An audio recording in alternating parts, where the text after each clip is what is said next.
Ya está. Bueno, pues bienvenidos.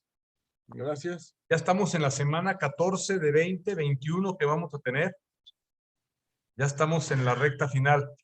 Y esta parte ya nos lleva no solamente a trabajar en habilidades, que es lo que hemos venido haciendo, en fundamentos, actitudes, en herramientas específicas para temas como la gestión del miedo, del propósito, cómo integrar los valores a la dinámica personal y laboral. Esto ya son lo que en la educación, pues no sé si decir moderna, le llaman competencias, ¿no? En nuestra manera de explicarlo, acorde al modelo que trabajamos, que es el modelo integral, serían las líneas principales de desarrollo que nos estamos enfocando. Entonces, esta sería la línea de desarrollo que va hacia lo que es la inteligencia emocional. Y pusimos la sesión de meditación integral, que también la estamos realizando en el diseño del modelo integral, porque esa práctica, si la hacemos bien como lo platicábamos en la sección anterior, nos va a ayudar a desarrollar no solamente la línea espiritual, que es muy importante, sobre todo para este proceso de hacer un proyecto de vida integral, sino también para ir creciendo en lo que es la inteligencia emocional. Entonces, por eso pusimos este módulo de meditación integral, que fue como una introducción, pero ya en un panorama mucho más amplio para que se pueda aprender a hacer la práctica de una manera cada vez que sea progresiva y evolucionando. Y esto nos ayuda en desarrollar estas competencias que estamos practicando, ¿no? Hoy, en las empresas, en la parte directiva, estamos diseñando el que las personas que se están convirtiendo en los líderes o que vienen en un proceso de jefes a líderes, en esa forma de potenciar el liderazgo, la idea es que vayan desarrollando lo que serían nuevas competencias o inteligencias. Una es la intrapersonal, que tiene que ver con el conocimiento de sí mismo, donde hay prácticas que hemos estado haciendo que van en esta línea, como es la de la meditación, como es la del propósito, como son las actitudes preponderantes, y también la inteligencia o competencia interpersonal, que es cómo conecto con los demás. Entonces, van en el orden lógico de que primero conecto hacia adentro conmigo mismo para poder conectar mejor con los demás y luego con mi entorno, ¿no? Entonces, esta inteligencia emocional, competencia o línea de desarrollo primordial, la vamos a ver en dos sesiones, y la sesión de hoy es con el diseño que hice para ustedes, es que veamos los fundamentos y probablemente tengamos chance de hacer alguna práctica también, porque la segunda sesión, que es la que veremos la siguiente semana, es ya mucho más práctica a cómo empezar a hacer una gestión efectiva de las emociones, mientras vamos creciendo en una práctica de la inteligencia emocional de mayor jerarquía, de mayor nivel, ¿verdad? Bueno, ¿dudas de este tema o de los temas anteriores que quieran que resolvamos de una vez? Muy bien. La práctica de la semana pasada, Mario, fue que empezaran a hacer una meditación como lo que vimos en la práctica anterior, de no más de 15 minutos, o sea, de 10 a 15 minutos, de preferencia en la mañana, y los que estuvieran muy animados, que también lo hicieran al final del día, ¿no? Sería lo ideal para empezar a generar este hábito, tener un espacio para sí mismo, cuando menos en la mañana y después al final del día. Lo que vamos a buscar es que aprendan a tener arraigado en el cuerpo causal, el cuerpo sutil y el cuerpo ordinario, que es en el que nos estamos ahorita relacionando a partir de esta experiencia de Zoom, por ejemplo, ¿no? Entonces, eso se va haciendo ya con la práctica, que puede estar conectado desde tu meditación al inicio del día, y que puedas estar en esa línea todo el día, ¿no? Y la meditación te sirva como la parte para hacer como un espacio personal donde tú empiezas a descubrir, a tener hallazgos sobre tu propio proceso. Entonces, la inteligencia emocional, el día de hoy vamos a ver lo que le llamamos los fundamentos, que es cómo empiezo a conectar y a asociar lo que pasa con mi mente con lo que pasa con mi cuerpo y cómo se van conformando eso que llamamos las emociones, ¿no? Esta es una explicación muy sencillita porque, aunque el tema es complejo, quise ponerlo en las 4 dimensiones. Es decir, cuando nosotros estamos hablando en primera persona o viéndonos hacia nosotros mismos, lo que sería la introspección o la parte de la inteligencia intrapersonal, nosotros somos un sujeto que nos damos cuenta que somos los observadores, ¿no? Yo puedo ver lo que pasa con mi mente, yo puedo ver lo que pasa con mi cuerpo, yo puedo ver lo que pasa con lo que percibo, con lo que siento. Entonces, el sujeto que soy yo se puede transformar en un observador, ¿no? Se puede hacer conciencia de que puede ser el observador de lo que sucede, ¿no? Después tenemos en la dimensión del hacer o de la relación, para poder lograr una meditación, decíamos que se requiere un objeto de enfoque, ¿no? Para poder concentrarnos, y eso genera un esfuerzo, o sea, para que la meditación no sea dormitación, o sea, para que pasemos las fases nada más de la relajación, necesitamos de un esfuerzo en el cual nosotros nos enfocamos en algo, y ese algo es el vehículo que nos lleva a lo que va a ser el proceso profundo de la meditación. Ese objeto puede ser la respiración, es el que más se recomienda porque es muy sencillo, y cuando llegamos a fases mucho más avanzadas o a niveles más altos en la meditación, donde incluso se ven algunos colores, la ventaja de la respiración es que no tiene color.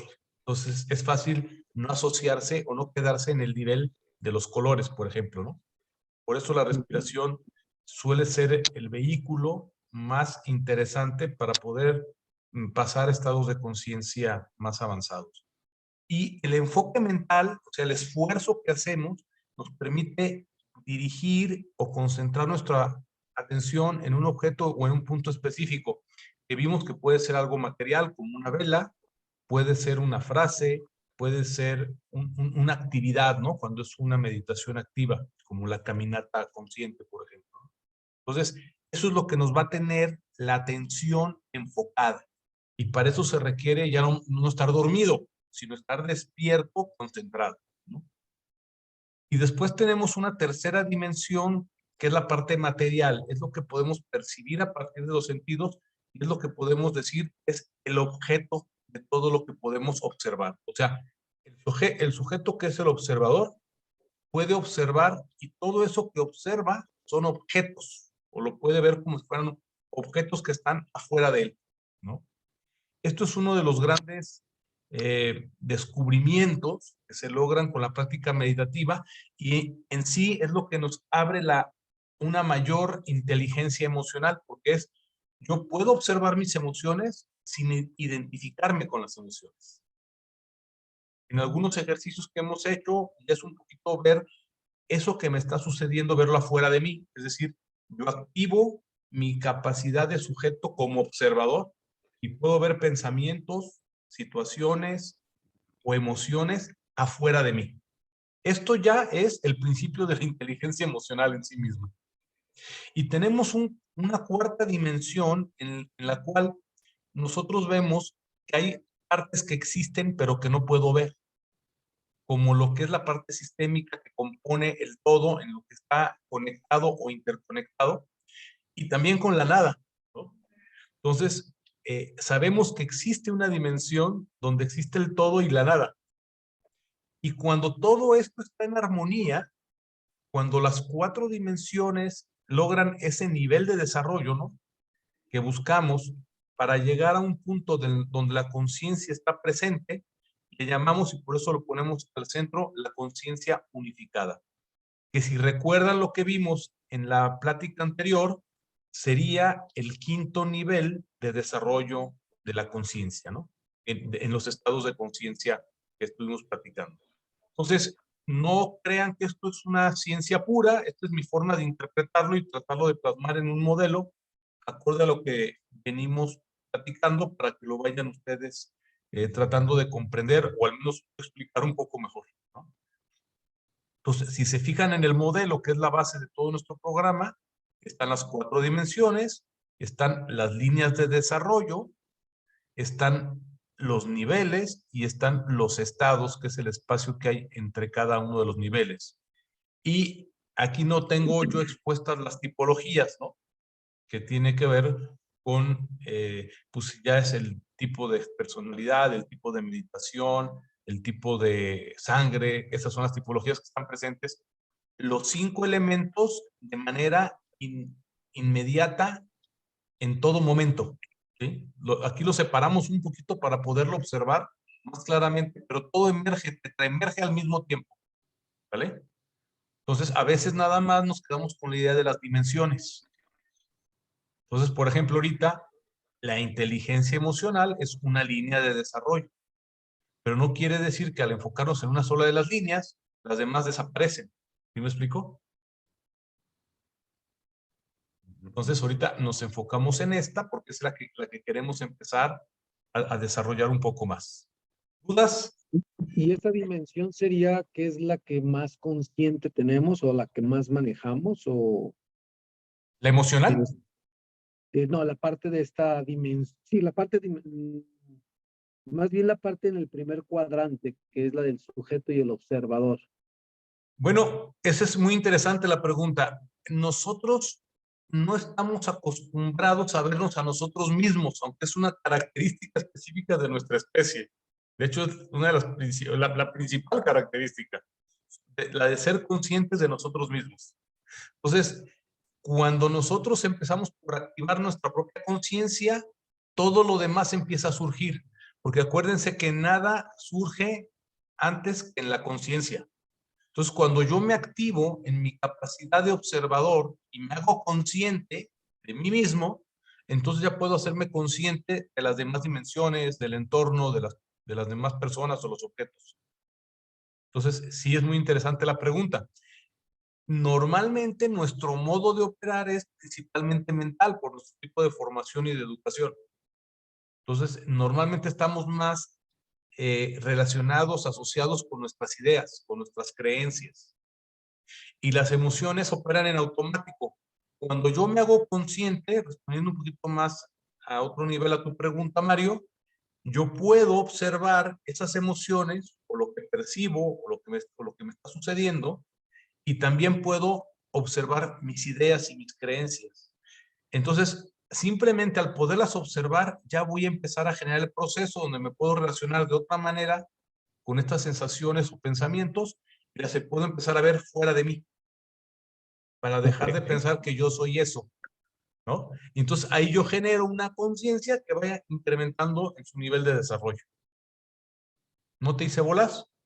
No, no, no, creo que sí lo entiendo en el sentido de que nuestro objetivo es hacer ese ejercicio donde donde me esté observando, dijésemos, desde fuera de mí, para ahora sí como para evaluar por qué estoy reaccionando así, o sea, buscar como el sentido de por qué mis emociones van en ese, ¿cómo se llama? Pues en ese sentido, ¿no? Fíjate que por eso la meditación en sí misma es una práctica avanzada para crecer en eso mismo que estás tú mencionando ahora, ¿no? Mi propia autoobservación. Voy creciendo los niveles de autoobservación, de autoconocimiento, de autoconciencia, y entonces se va generando todo lo demás. Es el principio, ¿no? Ok.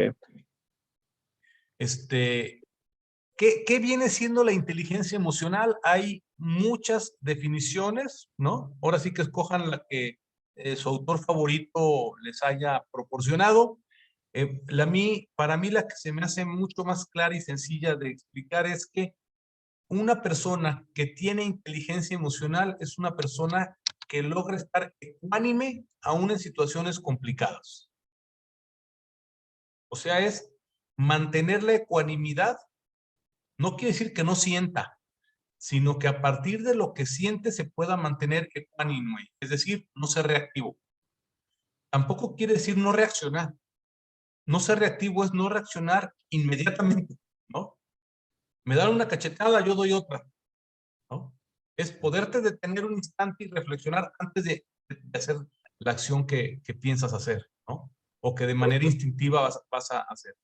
Entonces, para mí la definición más sencilla y pues que se me hace muy poderosa en este sentido de inteligencia emocional es la capacidad de estar ecuánime en cualquier circunstancia. Circunstancia que te sucede a nivel interno o externo. Como dijo el Buda cuando lo fueron... Una ecuanimidad ante una situación externa es, me gusta mucho no sé si recuerdan la plática del Buda cuando estaba con sus discípulos y llega un tipo y le escupe en la cara al Buda, ¿no? Y entonces los discípulos se levantan a quererlo golpear y el Buda les dice, no, no, no, fíjense, este señor nos acaba de enseñar que no estamos tan preparados como creíamos. Démosle gracia al Señor que nos vino a escupir. Y le dice todavía, Señor, puede venirnos a escupir cuando usted guste, ¿no? ¿Por qué? Porque reaccionamos, ¿no? O sea, pensábamos que ya estábamos nosotros acá en otro nivel de yogis, ¿no? Y sin embargo reaccionamos a un estímulo externo, ¿no? De alguien que llega y te insulta o te golpea o algo. Entonces, ahí es donde se pone a prueba la inteligencia emocional, en el momento de tener que controlar una reacción instintiva, ¿no? Sí, ahí Eso les va un sería... ejemplo. Ajá, adelante. En esa semana viví una situación. Yo iba a salir del estacionamiento ¿Sí? y había una camioneta estacionada bloqueando mi salida y la de otros dos coches, pero pues el único que salió en ese momento fui yo. Y entonces, pues, traté de comunicarme con el administrador a ver qué rayos pasaba y que movieran el coche. Y entonces, pero como no lo pude localizar, empecé a tocar el claxon. O sea, como un loco, ¿no? O sea, cero inteligencia emocional. Ta, ta, ta, ta. Llega el susodicho, ¿no? Y llega y dice, no sé qué, y me empiezo a hacer aspavientos. Dije, de adentro de mi coche, todo cerrado, dije, por favor, mueve tu coche, ¿no? Y entonces dice, sí, no me haces un poquito, que no sé qué. Y un poquito ni nada, y siempre es lo mismo, siempre es, no es un ratito mucho, yo no sé si te vas a dar poco mucho, yo tengo que salir, ¿me puedes mover el coche?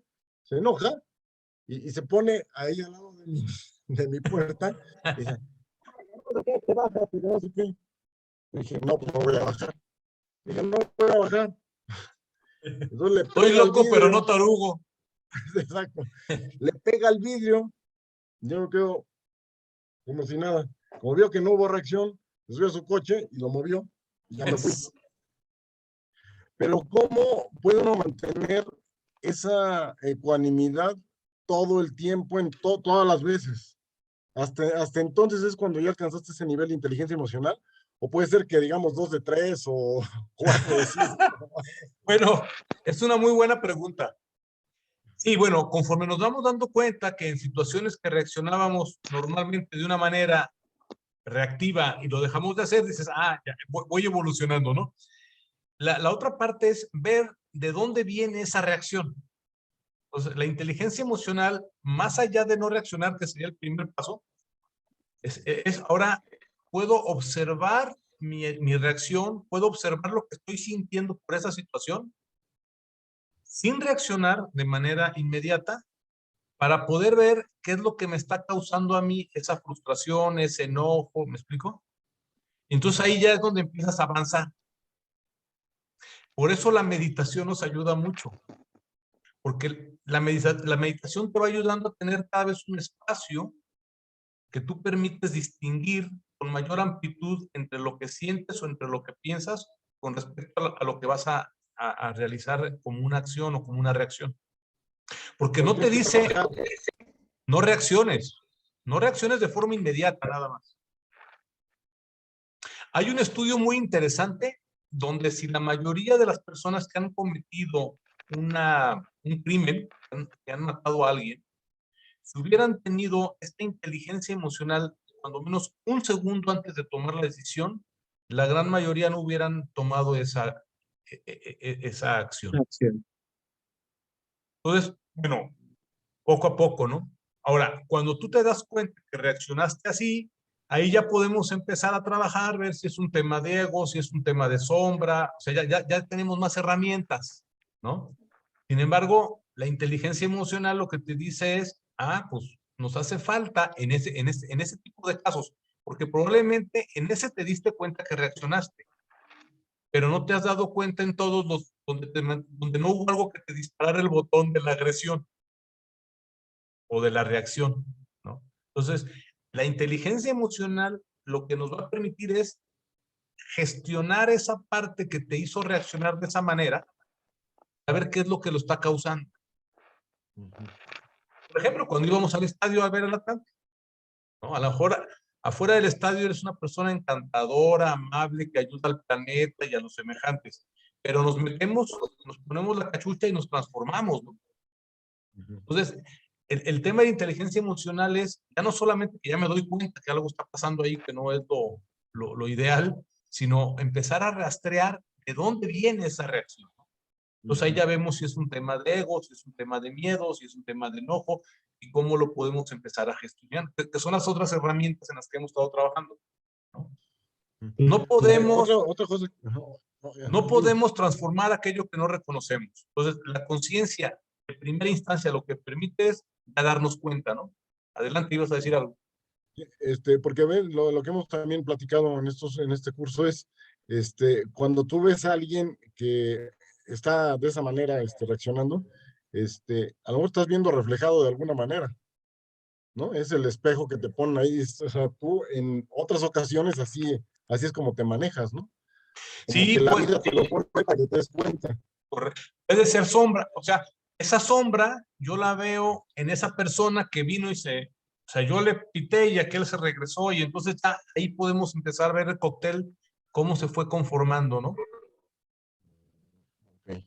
Y cómo una situación tan trivial pudo haber acabado o puede acabar en una situación trágica, por ejemplo, ¿no? Sí, sí, A porque la que ahora yo estamos traigo una expuestos. pistola, le tiro un balazo, ¿no?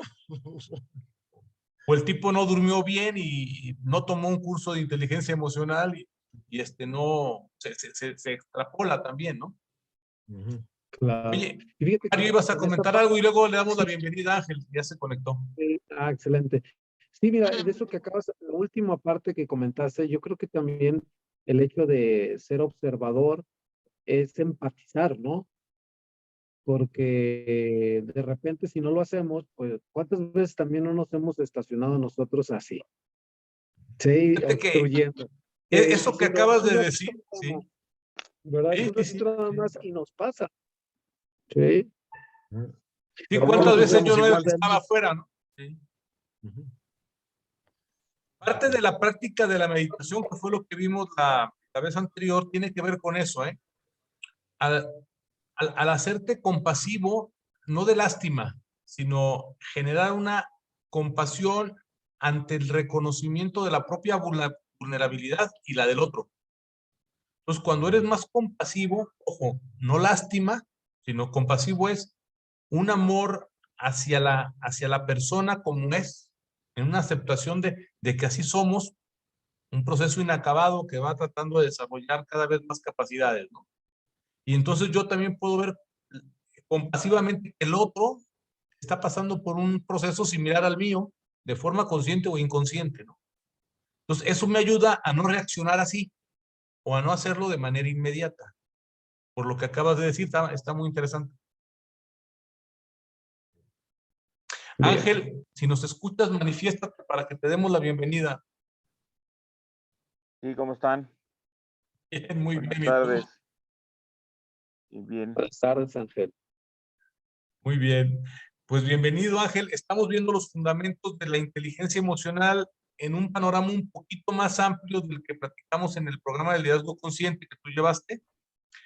Lo vamos a llevar en 2 sesiones y la idea es ir teniendo prácticas que vayan amarradas a lo que empezamos a hacer con el tema de la meditación integral, que fue la sesión anterior, que hablábamos que es Muy la bien. práctica que nos ayuda a crecer tanto en la inteligencia emocional como en la espiritual, que son las 2 líneas de desarrollo muy importantes, ¿no? No solamente a nivel directivo, sino a nivel personal también.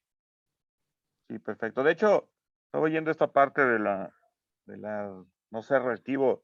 Y una de las cosas que son importantes aquí es que justo esta parte de la inteligencia emocional habla de no ser reactivo, más no, de no actuar de cierta forma. Porque Exacto. muchas veces, o sea, muchas veces a lo mejor sí es necesario de repente hablar fuerte o ser un poquito más agresivo, porque si no, ves, no lo escuchan a uno o no tiene uno el impacto que quiere. Lo importante es tener conciencia de las consecuencias que puede provocar hacerlo, ¿no? O sea, si yo hablo fuerte, puede provocar que me vuelva a hablar fuerte y nos aventemos una bronca.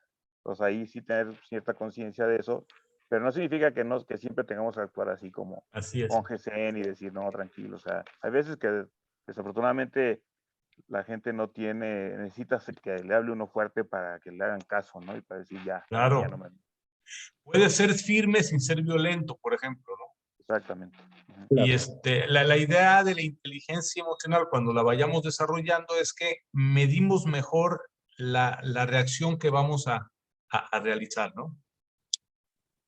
No ser reactivo no es lo mismo que no reaccionar. O sea, sino que se queda uno todo el tiempo pasmado, ¿no? Como dice ahorita Ángel. Sino hay que medir más las posibilidades de reacción, ¿no? Midiendo, como dices tú, las consecuencias, para ver cuál pudiera ser una mejor camino de acción o de decisión. Sí, muy bien. Ok.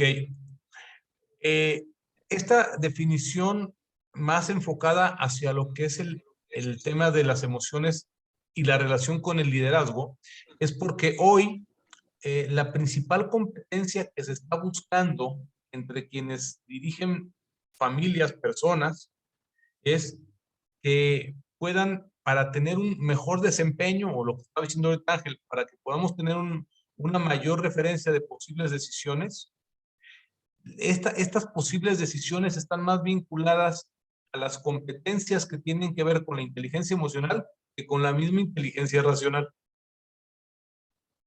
De hecho, en niveles más avanzados de desarrollo a nivel directivo, lo que buscamos con el desarrollo de una inteligencia emocional madura es que sepan actuar no por intuición de forma innata, sino una intuición de una manera más avanzada, digámoslo así, ¿no?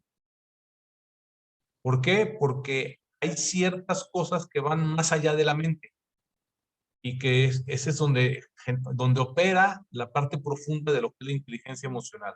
Entonces, lo que se busca en el personal directivo más capacitado que está generando equipos de alto desempeño es que tengan esta parte más desarrollada, curiosamente, ¿no?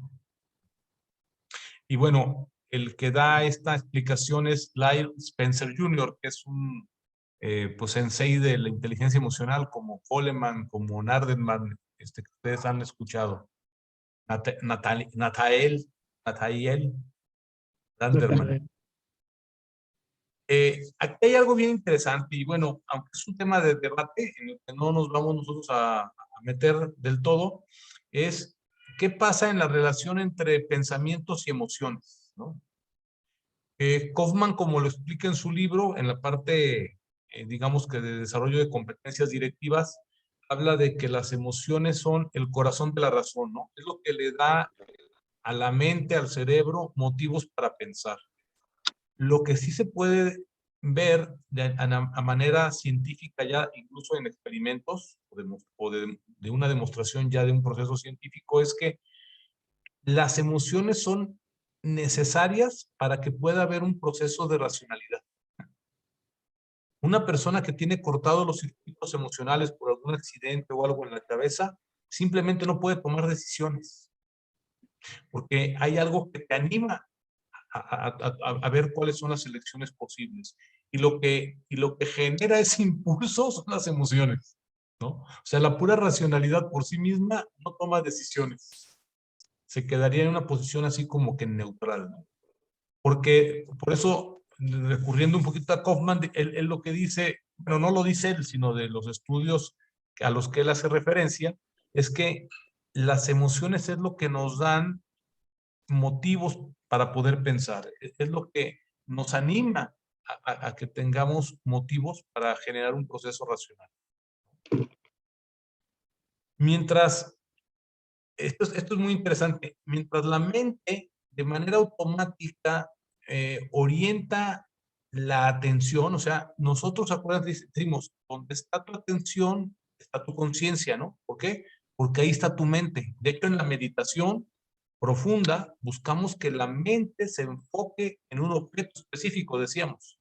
¿Por qué? Porque la mente orienta automáticamente nuestra atención. Si nosotros logramos entrenar la mente, si nosotros logramos enfocarnos con nuestra mente en lo que nosotros estamos queriendo, entonces nosotros somos los que manejamos el coche de nuestra vida, ¿no? De lo que está pasando en nuestra propia experiencia.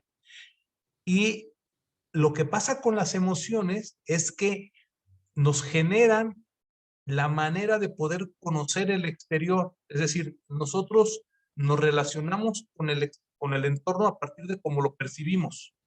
Y esa percepción se da a partir de las emociones. Entonces, ahí hay una relación bien interesante. Porque por un lado, la mente busca enfocarse en algo y tratar de buscarle una explicación conforme a lo que ve. O sea, el cerebro, si tú le pones una frase incompleta, en automático busca completarla, por ejemplo, ¿no? Que ahí está su atención, porque necesita que no queden temas sueltos. En cambio, las emociones te van a condicionar ese proceso por la manera como estás teniendo tú la percepción del entorno, ¿no?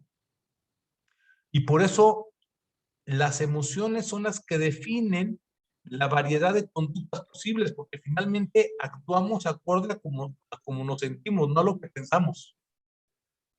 Si ustedes han estado trabajando con gente de ventas, que ha sido mi caso en muchos años, nosotros decimos que la venta es un proceso emocional. Lo que te lleva a tomar una decisión, o cuando tú quieres acompañar a una persona a que tome la decisión de comprar algo, por ejemplo, no es las explicaciones, las ventajas del producto, ni los beneficios. Es porque llega a un punto en el cual emocionalmente necesita desahogarse y tomar la emoción. Por eso los vendedores son unos tremendos manipuladores. ¿Por qué? Porque lo que manipulan ni siquiera a veces son los argumentos o los raciocinios del cliente, sino la manera como lo hacen sentir. Entonces, en la medida que tú te sientes en un entorno seguro, en la medida que te sientes cómodo, tomas de mejor manera las decisiones. Cuando estás estresado, si estás en una situación que tienes alguna necesidad fisiológica, normalmente las decisiones que vas a tomar no son muy buenas, ¿no? Que están más bien condicionadas por otros elementos, ¿no? Y las emociones también afectan nuestra fisiología. Es decir, si nosotros nos ponemos a imaginar escenarios en los cuales estamos, ¿no? Si tú ahorita te cierras tus ojos y te acuestas y te imaginas que estás en una selva y que estás rodeado de felinos, todo eso va a generar una angustia y un estrés en tu cuerpo como si estuvieras realmente viviendo esa situación. Entonces, químicamente, tu organismo va a responder de una manera diferente, aunque tú estés sentado en tu cuarto, ¿no? Ayer estuve con una amiga que me platicaba que el lunes estuvo en Nuevo Vallarta y se fue a nadar porque estaba muy tranquila el mar, atrás de donde rompen las olas, y estaba ahí como cuando te tiras flotando en el agua, así disfrutando de panza, ¿no? Acostado en el agua de muertito, como decimos. Y de repente le empezaron a hablar porque no se había dado cuenta que justo al lado de ella, a unos cuantos centímetros, había un cocodrilo que estaba igual que ella, pero con los ojos cerrados y su cabeza estaban así, a nada. Y entonces cuando ella se dio cuenta, dice, no sé cómo le hice, pero en la siguiente ola me fui yendo hasta que toqué tierra y salí corriendo. Pero el cocodrilo se quedó igual, haciendo el muertito igual. O sea, estuvo flotando con el cocodrilo los dos, descansando sin darse cuenta el uno del otro, ¿no? Entonces, bueno, a mí me estaba platicando eso y a mí ya me estaban sudando las piernas, las manos, porque yo tengo cierta alergia a los cocodrilos, ¿no? Entonces, las emociones nos logran condicionar e impactar directamente incluso a nuestra fisiología. ¿Dudas aquí? Una pregunta. Sí, Marcelo. ¿Qué tan cierto es que la mente no distingue la realidad de lo que estás pensando? O sea, para la mente, si tú estás pensando en algo, así como te imaginas que estás en medio de la selva y te angustias como si fuera real porque la mente no lo distingue. ¿Es cierto eso? Pues hay experimentos, fíjate, yo más que mi opinión, hay experimentos de eso. Ujú. Incluso, por ejemplo, ponían a una persona en el campo y le ponían una grabación de un tigre que estaba ahí y el tipo se volvía loco, ¿no?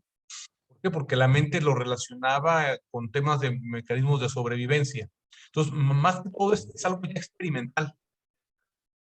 Nosotros podemos crear en nuestra mente escenarios y mundos que no existen y nuestro cuerpo y nuestras emociones se trastornan acorde a ese escenario que estamos creando. En Eso es lo que equipos te de iba a alto... decir. Perdón, sí, eso es lo que te iba a decir, que a veces uno se preocupa por el futuro, ¿no? Por cosas que te imagines, escenarios, y que esto, y entonces, y haces toda una telenovela, y a final de cuentas nada más te angustias, a lo mejor lo sufres físicamente, pero eso ni siquiera pasa, ¿no? A mera hora ni siquiera pasó nada de eso. Pero para ti fue real y en tu Pero cuerpo para ti sí fue pasó. real, exacto. Exacto. Digo, los que han tenido la oportunidad de hacer coaching o trabajo en equipos de alto rendimiento deportivo, por ejemplo, una práctica muy usual que se sigue utilizando es que haces una tipo de meditación en la cual los metes a un escenario donde estén visualizando que están ganando el campeonato o que están jugando ante un clima hostil, para que los vayas preparando y cuando lleguen a ese escenario ya lo hayan vivido anteriormente, ya su cuerpo haya sentido esas sensaciones y hayan podido visualizar que pudieron salir adelante, por ejemplo, ¿no? Entonces, son formas de manipular, en mi forma de verlo, tanto las emociones como la conciencia, y que son efectivas, ¿eh? Claro. Sí, en mis clases de actuación, Claro. por ejemplo, uno de los ejercicios era que antes de salir a escena, supone que eres una persona que había vivido ciertas cosas. Entonces, antes te imaginabas todo lo que había vivido esa persona así mentalmente, ¿no? Para que cuando llegaras a la escena que tenías que hacer, trajeras ya todo eso atrás, como si ya lo hubieras vivido, ¿no? Aunque en realidad eso nunca salió a escena, pero sí era una persona que había vivido eso y que tenía que mostrar esas emociones cuando entrara realmente a escena, ¿no? Y era un ejercicio pues, bastante Claro. real. Es interesante porque así como lo haces en el teatro o en la parte artística, los directivos o las personas que, como Ángel, ¿no? Que tienen equipos de trabajo a los que puede motivar o desmotivar, ¿no? Tiene que ver un poquito con esto. Es decir, con ayudarles a visualizar, a poder imaginar cómo es aquello hacia lo que están trabajando para que tengan algo que los mantenga presionados, unidos, alineados. De hecho, si nos vamos un poquito a la parte del propósito organizacional, ya vimos que el propósito tiene dos dimensiones. La que trabajamos es la racional, ¿se acuerdan? Pero fíjate qué simpático. El propósito, cuando tú tocas la esencia del ser, se te va a revelar. ¿Qué quiere decir? Que ese propósito verdadero está más allá de la mente. Sin embargo, la metodología que usamos y con la que trabajamos con ustedes fue absolutamente racional. O sea, fue ir taladrando por medio de la mente a tratar de llegar a niveles del inconsciente, ¿no? Pero no logramos llegar porque para llegar a la parte más profunda no llegas con la mente. Eso está más allá de la mente. Entonces, para llegar a esas partes donde está la conexión con el ser esencial, por eso la meditación es un vehículo muy efectivo. La gestión de sombras, cuando trabajamos con ese inconsciente para traerlo a consciente y poderlo gestionar, estamos hablando como de la mitad del trayecto, ¿no? Está, digamos que a la mitad de profundidad del inconsciente. Ya la parte del ser esencial está en la parte mucho más profunda. Entonces, eso hace que cuando nosotros estamos trabajando con las emociones, lo que estamos haciendo es, de alguna manera, manipular lo que la gente siente para que eso lo ponga en una manera de pensar que se alinee, en este caso, a un propósito que definimos como elección particular de cada uno, para que entonces ellos puedan encontrar sentido. Visto desde esta perspectiva, el propósito es el vehículo manipulador para poder llevar a la organización hacia un objetivo común. La ventaja que tiene, o lo que lo hace democrático, es que cada quien puede elegir cuál es su propósito. Y en un proceso de co-creación de grupo, tú creas un propósito en el que todos están de acuerdo.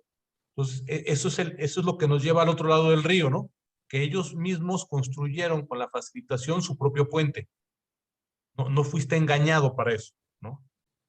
Pero el propósito real de la persona está en un nivel más profundo. Por eso en la meditación, tú sí vas a poder lograr conectar con tu propósito esencial. Porque de alguna manera, todo lo que estamos buscando en la parte racional viene todavía muy contaminado por el ego, por la relación que vamos creando con el ego. Bueno, ya no salimos de tema, pero pues ya vamos conectando con otras cosas que hemos estado viendo, ¿no? Esto es interesante. Ante la misma imagen, ante el mismo dato, ante la misma circunstancia, aunque todos veamos lo mismo, lo que vamos a sentir va a ser diferente. E incluso la manera como vamos a responder ante el mismo dato o ante el mismo estímulo. Y eso, pues no lo podemos, no necesitamos irnos a un tema de divulgación científica, lo vemos consistentemente en los días, ¿no? Cómo ante la misma situación las personas reaccionan de forma diferente. Las creencias personales generan también emociones, o sea, también generamos emociones a partir de lo que pensamos o de lo que creemos. Aquí hay una situación medio, pues, enconada entre los especialistas. ¿Qué son primero, las emociones o los pensamientos? Pues aquí lo que nos dicen es que independientemente de quién llegue primero en la carrera, ¿qué nos llega primero, un pensamiento o una emoción? Lo que yo creo generan emociones. Y como las creencias pueden estar fundamentadas en algo que es verdadero o falso, pues las emociones que creamos nosotros también pueden ser verdaderas o pueden ser falsas. Entonces, muchas veces, como el escenario que planteábamos con Marcelo ahorita, tú puedes crear un escenario que te va a generar una emoción y esa emoción es totalmente falsa. Aunque tú hayas sufrido igual que si hubiera sido verdadero. ¿No? Mm. También habrá quien dice que las emociones generan ciertos tipos de pensamientos. Entonces ahí el chiste es que es una relación de dos vías, ¿no? ¿Cómo nacen? ¿Cómo se generan las emociones? ¿Cuál es la raíz de dónde nacen las emociones? Bueno, estas vienen a partir de percepciones que nosotros interpretamos. ¿Y cómo interpretamos? Pues interpretamos la realidad del entorno a partir de los filtros con los cuales vivimos. Esos filtros también son conocidos como nuestros paradigmas. Acuérdense que cuando nosotros rompemos un paradigma, que ya no cabemos en ese, lo sustituimos y creamos uno nuevo.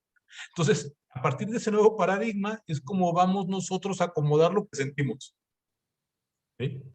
Entonces, los paradigmas, o sea, tenemos ciertas limitaciones también. No percibimos igual todos, ni mucho menos comparados con otros animales de otras especies. Nuestra vista no es tan buena como la de los gatos. Nuestro oído no es tan bueno como el de los perros, nuestro olfato. Entonces, tenemos limitada nuestro rango de percepción. Entonces, en función de cómo cada uno percibe, es también la manera como eso lo expresa en sus emociones. Es como se originan las emociones, ¿no? Claro. Entonces, Entonces, ujú, los paradigmas son, pues, parte de nuestras creencias y esas se van formando a partir de nuestra experiencia. Es por eso que nosotros cuatro en este ejercicio tenemos diferente experiencia y por ende cualquier situación actual nos va a generar una emoción diferente. sí, claro. ¿Qué es lo que dice acá después? Dice, lo que nos causa miedo es la sensación de estar en peligro, pero esa sensación puede ser verdadera o falsa, porque puede ser por una creencia, puede ser creada por una fabricación mental, ¿no? O puede ser dada por una experiencia anterior que dice, esto como que se parece a eso que me hizo daño, me genera miedo y entonces la generación de ese miedo, ¿no? Es finalmente algo, ese sistema de alerta que se prende es porque pareciera que algo me pone en riesgo, ¿no? Es una alerta donde me dicen peligro, pero puede ser real o puede no ser real. Si se acuerdan, esto lo vimos un poquito en la gestión del miedo, ¿no? Voy a conocer el miedo, voy a tratar de ver de dónde salió, y entonces ya lo puedo empezar a gestionar para ver de entrada si es real o no, ¿verdad? A lo mejor es algo aprendido, por ejemplo, como lo que decía Mario ahorita, ¿no? Ok. Entonces, aquí hay una discusión bien interesante que hacíamos con los primeros grupos de trabajo que desarrollamos, como el de José Luis, que le tocó conocer a Ángel, que es, bueno, entonces, ¿qué es la realidad? La realidad no existe. La realidad es lo que percibimos que nos hace crear lo que para nosotros es la realidad.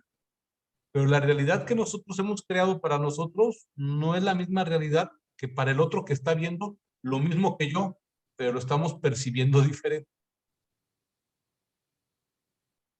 Entonces, aquí está bien interesante.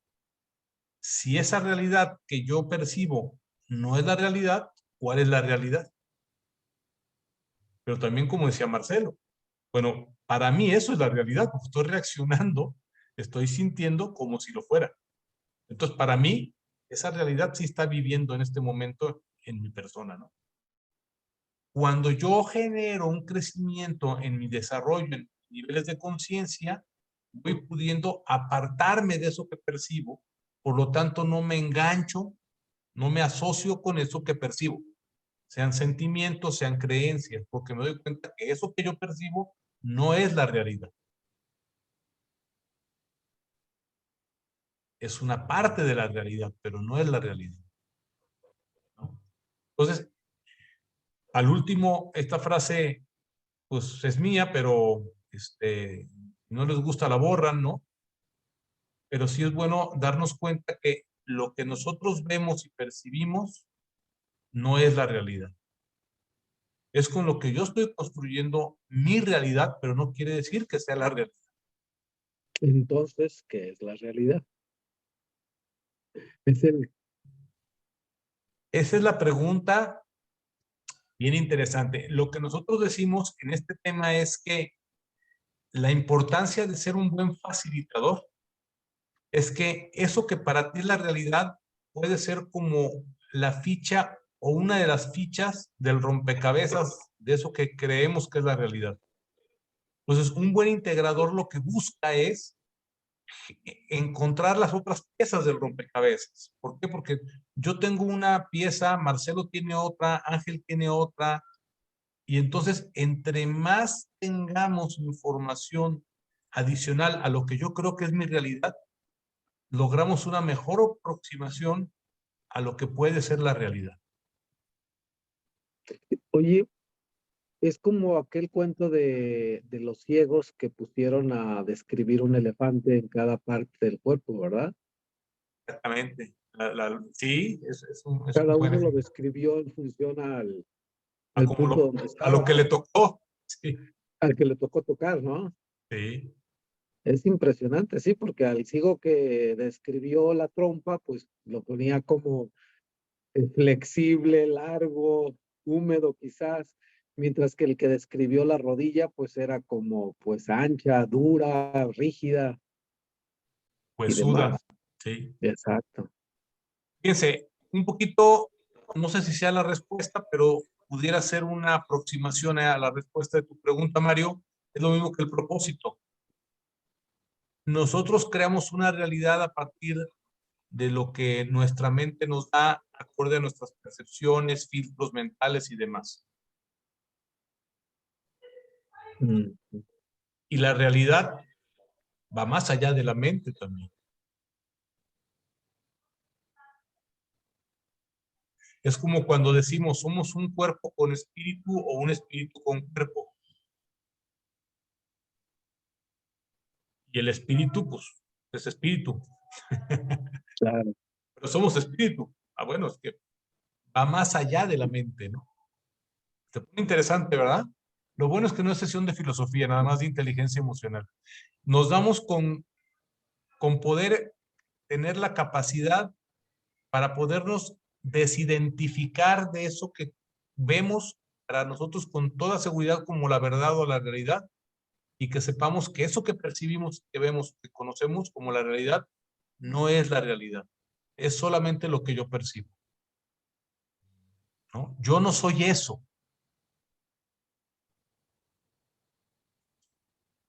que es donde viene la disociación del ser, ¿no? Cuando yo me asocio con la idea o con la emoción. O con algo material, como incluso mi cuerpo, ¿no? Cuando yo creo que soy mi cuerpo, por ejemplo. Entonces me da mucho miedo que me pase algo en mi cuerpo porque pienso que entonces yo ya no soy, ¿no? O yo tengo mi casa, me quitan mi casa y yo ya no soy nadie. Sería en esa misma dimensión de disasociarme de mi ser a partir de lo material, ¿no?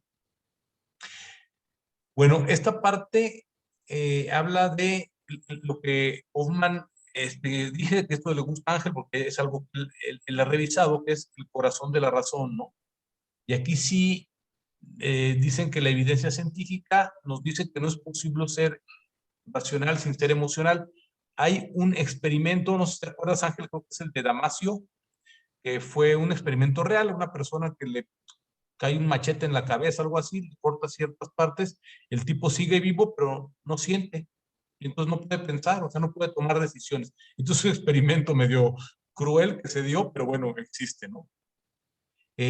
También está esta postulación donde dice que las emociones son anteriores a los pensamientos. Para los neurocientíficos esto no es así. Para los neurocientíficos primero pienso y luego existo, ¿no? Entonces los pensamientos y las creencias son anteriores a todos. Para la gente que estudia la inteligencia emocional dice que las emociones son anteriores a los pensamientos, ¿no? Y si les platico algo que tiene que ver con mi maestro de Cábala, él dice que no, que todavía hay algo anterior a las emociones y a los pensamientos, que serían las imágenes. Él dice que tenemos un archivo, una biblioteca de imágenes en nuestro inconsciente y que si algo no está en ese archivo y no lo he visto yo, no, ni siquiera lo reconozco, ¿no? Entonces él dice, este cabalista dice que anterior a los pensamientos y a las emociones está lo que está en mi inconsciente a nivel imagen, ¿no? Y bueno, esto que dijimos, sin emociones no se puede tomar decisiones. Esto en ventas lo conocemos muy bien porque ya dijimos, la venta es un proceso emocional. Claro. El momento de la decisión, si ustedes han tomado cualquier cantidad de programas de los que hacíamos antes de ventas, el cierre de ventas no es un acompañamiento para dar el nivel de presión que necesita la persona para que pueda liberar toda esa energía y tomar una decisión, ¿no? Cuando ya no hay objeciones, cuando ya no falta información, lo que buscas es que la persona pueda decidir, entonces lo empujas con ese acompañamiento, ¿no? Por eso el cierre más fuerte es el del silencio, ¿no? En los cierres de venta de Zig Ziglar. Ok. ¿Esto para qué lo ponemos? Porque lo que podemos definir que una inteligencia emocional trabajada, desarrollada, nos permite tener, antes de tomar una decisión importante, para que la decisión o el marco de decisiones posibles que yo pueda revisar antes de tomarlas, necesito tener un estado de conciencia relajado. O sea, las mejores decisiones las tomo porque ese es el estado natural de la persona, del ser. Y en ese estado natural es como funciona mejor, es como somos más eficientes. Nuestro cerebro, nuestro cuerpo trabaja mejor. Entonces, con una conciencia relajada, tenemos la posibilidad de tomar mejores decisiones. Claro. Marcelo, entraste otra vez. Te tengo 2 veces. No Es que perdí la imagen. Está bien. Yo digo, estás en las dos, no, a mí no me afecta. Está tú y tu ego. Ok. Y ahorita lo arreglo. Mientras voy a estar en el teléfono. Y más bien para que no oigas eco tú. Ok. Y bueno, lo que dicen, perdón, este es mi perro, es que cuando nosotros tenemos situaciones que nos ponen a prueba, ahí nos damos cuenta de lo difícil que es tomar una buena decisión. Un poquito el ejemplo que nos dio Marcelo, ¿no? Ya le toqué el claxon, no, ahora bájate. No, espérame. Ahí la decisión de los estudiantes ya no moverle, ¿no? Pero al no tener una conciencia relajada, cuando tomé la decisión inconsciente o reactiva de tocar el claxon a ver quién baja a mover el coche, pues ya lo que se desató fue una situación ya más caótica, ¿no? Con una conciencia más relajada, puedo ver qué otros conductos o posibilidades de acción pudiera tener. Y esto es algo cotidiano, pero imagínate esto a una empresa o una organización donde se están tomando definiciones estratégicas y las personas no están preparadas en este nivel de conciencia, en este nivel de estar relajados, para tomar mejores reflexiones de decisiones. Entonces, ¿qué pasa? Estamos tomando decisiones con los egos, ¿no? O discusiones, estamos escuchando a los egos de todos, porque todos están defendiendo. Por eso es tan importante que el líder sea un buen facilitador, es decir, que tenga las herramientas para generar ese espacio seguro donde la gente esté relajada y pueda pensar en su máximo potencial. La lógica que tenemos de nuestra escuela de negocios o de nuestra escuela de trabajo, de eficiencia, es exactamente, dice lo contrario. Y pues ahí están los resultados, ¿no? Hay que presionar a la gente para que haga las cosas, ¿no? Hay que llevarlos a su máximo. Y entonces por eso tenemos un chorro de supervisores y tenemos supervisores de los supervisores para que todo el mundo esté cuidando lo que van a hacer los demás. Entonces la gente, pues generalmente trabaja menos eficientemente. ¿Dudas? Ok. Está bien. Aquí voy a hacer un paréntesis. Si ustedes ven el mapa del desarrollo de la conciencia a nivel mundial y ven México, México está pintado de rojo, bueno, como muchos países, ¿eh? ¿Qué quiere decir? Que el promedio de la mayoría de las personas que habitan nuestro país están en un nivel de conciencia muy bajo, que es el de sobrevivencia. El de sobrevivencia, y bueno, esto nos hace una lógica de por qué en las organizaciones, las que tienen más posibilidades, a pesar de que se desgaste mucho a la gente, son aquellas que la zanahoria no es lo que va a ganar la gente, sino lo que pueden perder. ¿Por qué? Porque cuando estás preocupado por la sobrevivencia, no estás viendo trascendencia, no estás viendo temas de desarrollo, sino lo que estás viendo es cómo le hago para no perder lo que tengo, ¿no? Entonces, vivimos en un país que está azotado por la violencia, por la inseguridad, por no hay muchos trabajos, ¿no? Entonces, no es una forma de motivar, pero la manera como lo usa mucha gente es, bueno, pues la manera de hacer que las personas hagan lo que yo quiero es diciéndole, puedes perder tu trabajo. ¿Les hace sentido? Sí. Normal. Entonces, en otro tipo de países donde las conciencias están un poquito más desarrolladas, que están trabajando en esto desde hace más tiempo, con la metodología que sea, ya dices, ¿no? ¿Cómo es posible que en Japón, que en otros lugares, están teniendo ya otros niveles de desarrollo en las organizaciones, ¿no? Que tampoco hay que irnos con la finta, porque también en Japón están una de las tasas más altas de suicidios, por ejemplo.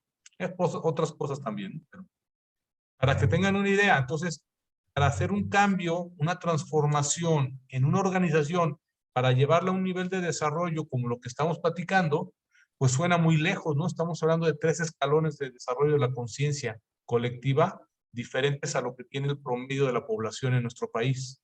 Por eso no podemos empezar a trabajar esto directamente sin preparar primero a los líderes. Los líderes son los que van a generar el proceso de transformación en una organización, ¿no? Pero si queremos llegar como, es que vi que allá en Google quitaron las cámaras y pusieron resbaladillas, pues no, la gente no va a pasar lo mismo que pasó en Google, ¿verdad? Ahí está Marcelo otra vez. Muy bien. ¿Preguntas hasta aquí?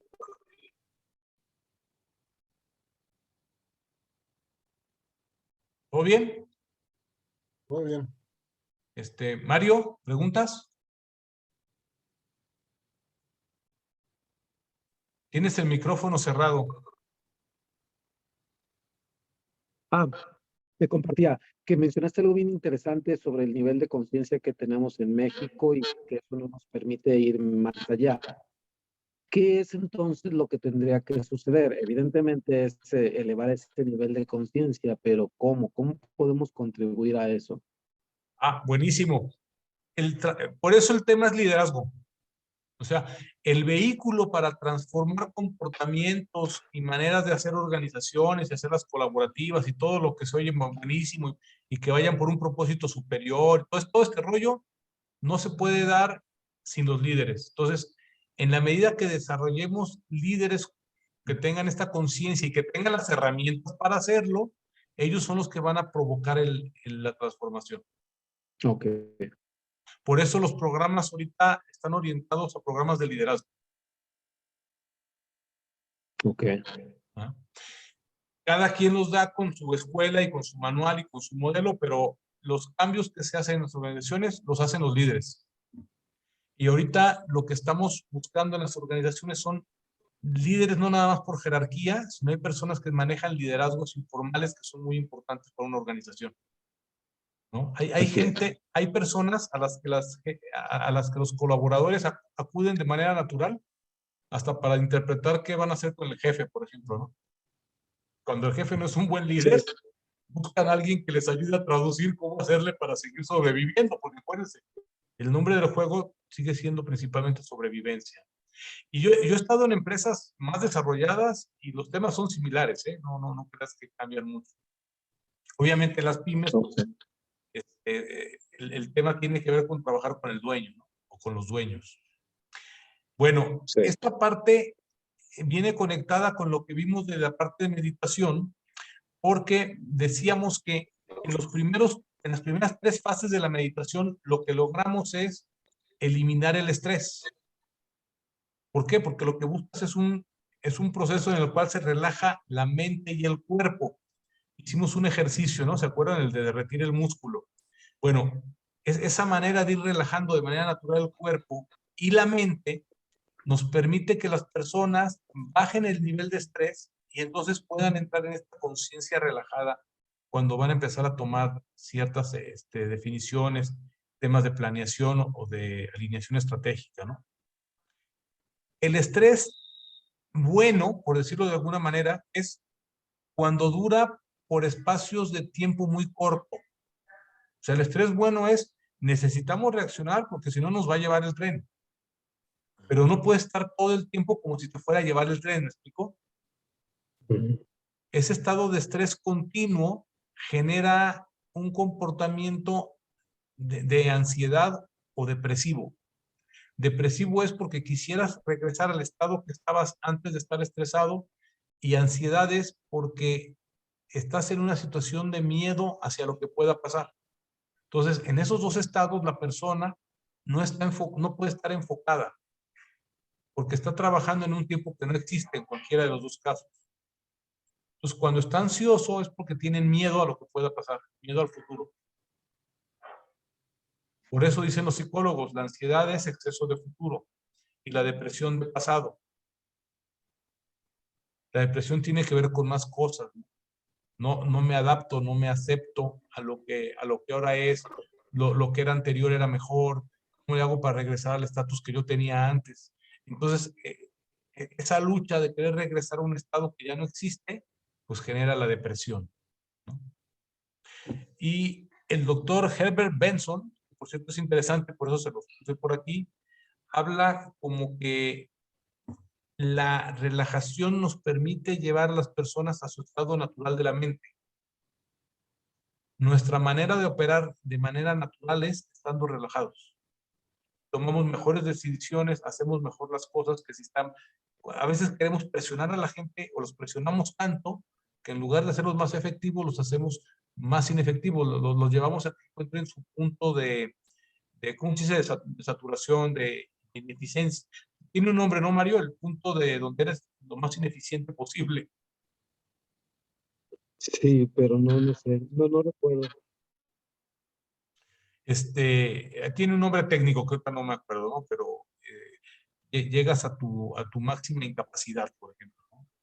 Entonces, aún en las organizaciones, los espacios donde la gente pueda recuperar en una respiración consciente y romper con ese ciclo, nos permite cambiar el círculo vicioso a un círculo virtuoso, ¿no? ¿Por qué? Porque cuando respiramos, rompemos el ciclo. Otra forma de hacerlo es con una buena carcajada. O sea, por eso las personas que ponen buen ánimo en las organizaciones, que son animosas, que cuentan cosas chistosas, ayudan también a romper de tajo esos círculos viciosos. Ustedes dirán, ¿qué hacía Jorge Campos en la selección cuando ya no era tan buen portero? Pues es que era el bufón, y ese bufón era muy importante porque rompía la tensión del grupo, ¿no? Sí, o también, ¿sabes qué? Cuando alguien va a tirar en una serie de penaltis, alguien va a tirar, le enfocan la cara y toma una respiración, Sí, ¿no? Porque es un una, momento dos, de mucha hasta tres, tensión. así es, Hasta sí, tres, porque es un momento de mucha tensión. sí. Ujú. Sí, para dejar de pensar que lo está viendo todo mundo, las cámaras, ¿no? Lo que van a decir si lo falla. Entonces él empieza a alimentar eso en su cabeza, lo que dijimos hace un momento, las emociones te hacen tomar las decisiones correctas o equivocadas, ¿no? Entonces lo que buscas ahí es separarte de las emociones, separarte de los pensamientos para poder lograr concentrarte en lo único que vas a hacer en ese momento, que en este caso es el tiro del penalti, ¿no? Es un manejo, es una danza emocional muy interesante. De hecho, muchas veces tú les ves la cara y dices, yo creo que lo va a fallar, ¿no? Solo con verle la cara ya sabes si lo va a fallar o no. Ujú. Muy bien. Vamos a trabajar con 5 competencias básicas. Hay 5, le llamamos nosotros emociones pico. Emociones pico son las que son más fuertes, las que nos acuden más, ¿no? Que es el miedo, la tristeza, el enojo, la ira, pero también están, digamos que el amor y el agradecimiento o la compasión, ¿no? Entonces, esas emociones pico son las que le dan cabida a todas las demás. De hecho, yo estoy muy de acuerdo con otros especialistas que dicen que en realidad hay 2 emociones y de ahí todas las demás son disfraces, que sería la de amor y la de miedo, ¿no? Entonces, todo lo demás va disfrazado, pero tanto las buenas como las no buenas tienen que ver con esas 2 emociones principales, ¿no? Las competencias para generar una gestión emocional más efectiva tienen que ver, ya lo dijimos, trabajar con el primer cuadrante de cada uno como observador, que es la autoconciencia, es decir, desarrollar la capacidad de ver lo que está pasando en nuestro interior. Esa es una gestión que nos va a ayudar a tener una mejor inteligencia emocional, la gestión de la autoconciencia. En esta misma línea está la autoaceptación, es decir, que podamos observar las emociones, porque estamos hablando ahorita de las emociones, aunque también los pensamientos, pero que los podamos ver sin juzgarlos. Porque un pensamiento puede tener connotaciones morales o amorales o inmorales. Las emociones no. Las emociones no son inmorales. Las emociones simplemente son emociones. ¿Me explico? Frío, calor, pues no tiene que ver con tu ideología moral. Pero a veces nos sentimos mal por sentirnos con frío, o con miedo, o con ansiedad. Entonces, la parte importantísima para poder empezar a gestionar las emociones es, primero las puedo observar, o sea, puedo ver que es algo que está pasando en mí, pero yo soy el que siente, no soy el sentimiento, es la frase que hemos repetido, y luego aceptarlas, o sea, ahí están, ¿no? Claro. No juzgarlas. El tercer paso sería la autorregulación, es decir, aquí es donde generamos la competencia de no ser reactivos, Marcelo. Ujú. Normalmente soy reactivo porque actúo en automático al no ver qué está pasándome. Como no puedo verlo, pues menos lo puedo aceptar y juzgar. Ah, soy una mala persona porque ahorita le quiero mentar la madre al güey que me puso el coche y no sabe que tengo prisa, ¿no? Es un pensamiento terrible. Lo puedo ver sin juzgarlo. Sí, cabrón, o sea, me está causando un inconveniente. La autorregulación es, ok, tengo ganas de ahorcarlo, tengo ganas de gritarle, de tocarle el claxon. ¿Cómo puedo yo no responder ante este impulso? Entonces, hasta ahí sería el detener la reacción. Pero fíjate, no es nada más, ay, no reacciones. No, espérame. Primero necesito ser consciente de lo que me está pasando, luego aceptar esos pensamientos, ¿no? Y decir, tengo derecho a sentir lo que siento. O sea, no estoy cómodo de que alguien me ponga el coche atrás. Ahora, ¿qué puedo hacer antes de tocarle el claxon, aumentarle la madre o otra cosa, ¿no? Entonces, hasta ahí ese es el tercer, digamos, que escalón, antes de reaccionar. Y luego la autoindagación. La autoindagación es, ¿de dónde me está saliendo este sentimiento tan espantoso de querer ahorcar a mi vecino? Perdón, Marcelo, ya agarré tu ejemplo de texto, ¿no? Sí. Pero todos todos hemos sentido una situación similar. ¿Por qué me da tanto coraje? Y se me olvida, como dijo Mario, que a lo mejor yo alguna vez me le puse atrás también a él o a otro, ¿no? Entonces, Sí, esa es la autoindagación, es lo que me permite desarrollar la inteligencia emocional, es decir, de dónde viene esta sensación que estoy sintiendo, ¿no? Y finalmente ya viene la expresión de la emoción, o sea, ahora cómo quiero lidiar con ella, ¿no? Una vez que puedo yo articular la historia que hay atrás de esto, es que a lo mejor yo en alguna otra ocasión hice lo mismo, o no me di cuenta y lo estuve tapando, o no le abrí la puerta, ni siquiera tiene que ver con los coches, ¿no? O lo vi en el súper y no lo saludé, qué sé yo, ¿no? Y entonces eso te permite empezar a buscar otros caminos de reacción. ¿Cómo voy a expresar esto que siento de una manera diferente? Que ya conozco la historia de dónde salió. Estos serían como las 5 competencias que hay que desarrollar para poder generar esa ecuanimidad a la cual nos referíamos al principio. ¿Dudas? ¿Quejas? ¿O bien? Todo claro. Muy bien.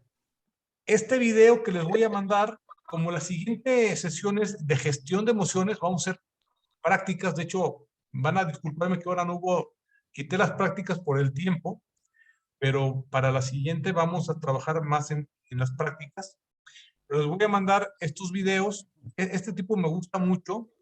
Son videos de divulgación como científica. Y este señor es genial. Ya está viejito, pero es genial. Es un español. Y habla tienen un programa que se llama Redes. Y tienen este capítulo que tiene que ver con el aprendizaje para la gestión de las emociones, ¿no? Esto nos puede ayudar para lo que vamos a ver en la siguiente sesión, que ya va a ser temas de gestión eficaz. Ya los fundamentos nos los aventamos hoy. Bueno, ¿dudas?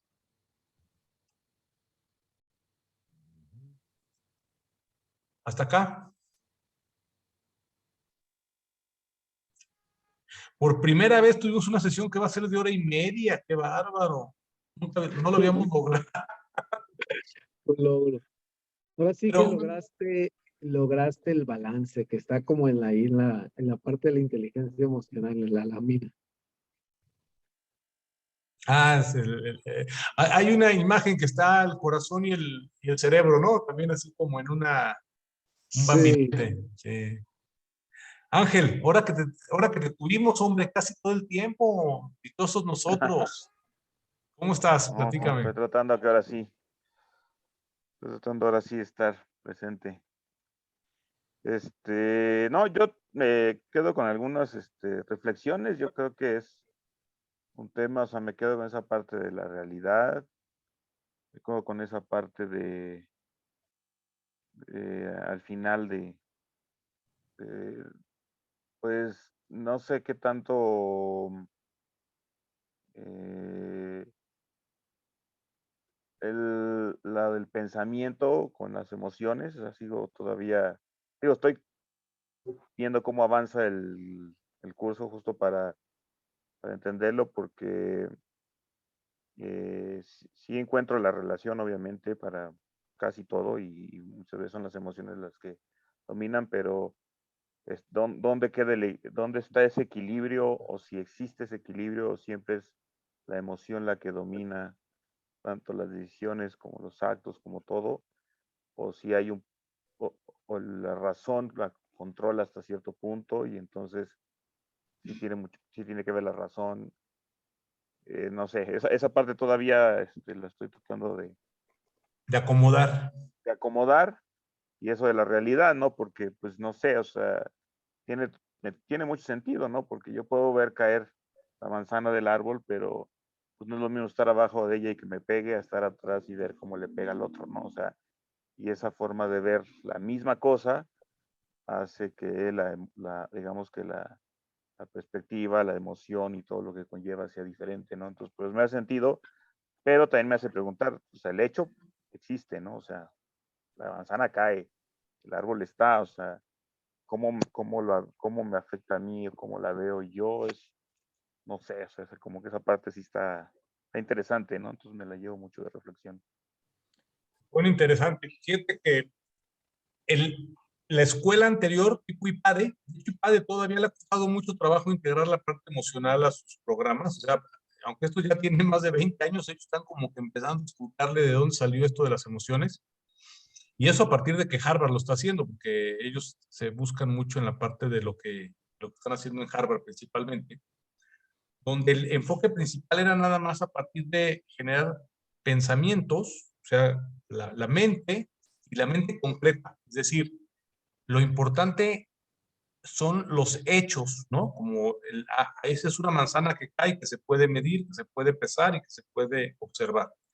No, ni siquiera las opiniones.